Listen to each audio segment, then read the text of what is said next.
Kinshasa, janvier 2025. Au cœur de la capitale congolaise, un nom circule en silence. Moti Kahana. Homme d'affaires israélo-américain, héritier d'un passé marqué par les pogroms de Roumanie, et désormais figure centrale d'un complot déjoué, une enveloppe secrète, 3 noms, un président visé, un coup d'État stoppé à la dernière minute. Les services américains et israéliens auraient piraté des téléphones, intercepté des messages et neutralisé un réseau militaire infiltré jusqu'au sommet de l'État congolais. À la tête de cette conspiration, un ancien chef d'état-major, une rancune, une trahison. La République démocratique du Congo a frôlé le chaos.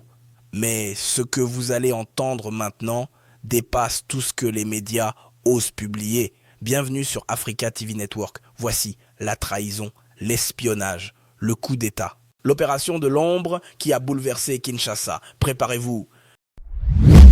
A Congolese government official who declined to be quoted says the country's former army chief of staff, Lieutenant General Christian Chiwewe, has been detained at the Ndolo military prison in Kinshasa. Ce que vous allez entendre dépasse la fiction. Trahison, complot militaire, réseau étranger et une liste secrète livrée au sommet de l'État. Un homme d'affaires juif, des généraux congolais, des services secrets américains et israéliens. Voici les dessous d'un coup d'État déjoué in extremis à Kinshasa.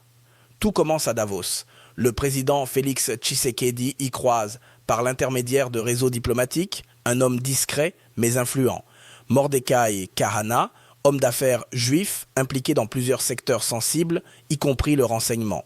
Il remet personnellement au président congolais une liste de conspirateurs dont le nom du général X, cité comme cerveau d'un coup d'État en préparation. Tshisekedi prend l'alerte au sérieux. De retour aux États-Unis, les relais de Mordecai Kahana activent leurs canaux. Washington se montre préoccupé par les avancées du M23 à Goma et Bukavu. Le message est clair, si vous ne bougez pas maintenant, la Chine s'installera pour de bon dans la région. C'est alors qu'un deal stratégique se met en place. Avant tout, un geste de bonne foi est exigé de Kinshasa. Libérer 3 Américains détenus en RDC pour tentative de déstabilisation. Tshisekedi accepte. En échange, Trump ouvre la voie à l'accord de paix. Mais dans l'ombre, un autre plan se trame. Le général Christian Chiwewe, ancien chef d'état-major des FARDC, nourrissait une rancune profonde. Lui qui avait jadis sauvé Tshisekedi lors d'un plan d'assaut préparé par Kabila au camp Kingakati, semble aujourd'hui retourner sa veste.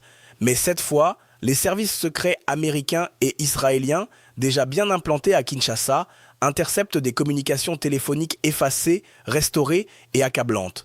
Selon les informations révélées, le plan prévoyait d'éliminer Tshisekedi juste avant son départ pour les États-Unis afin d'empêcher la signature de l'accord de paix avec Trump.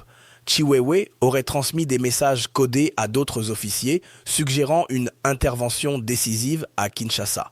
Mais tout a été intercepté, restauré et confronté au général.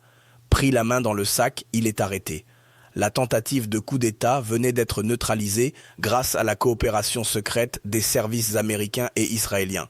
Au-delà des enjeux militaires, il y a une dimension spirituelle. Ceux qui pensaient être au-dessus de Dieu ont été confondus. Ce combat n'est pas simplement politique, il est aussi moral. Tshisekedi est en mission, que ses ennemis le veuillent ou non.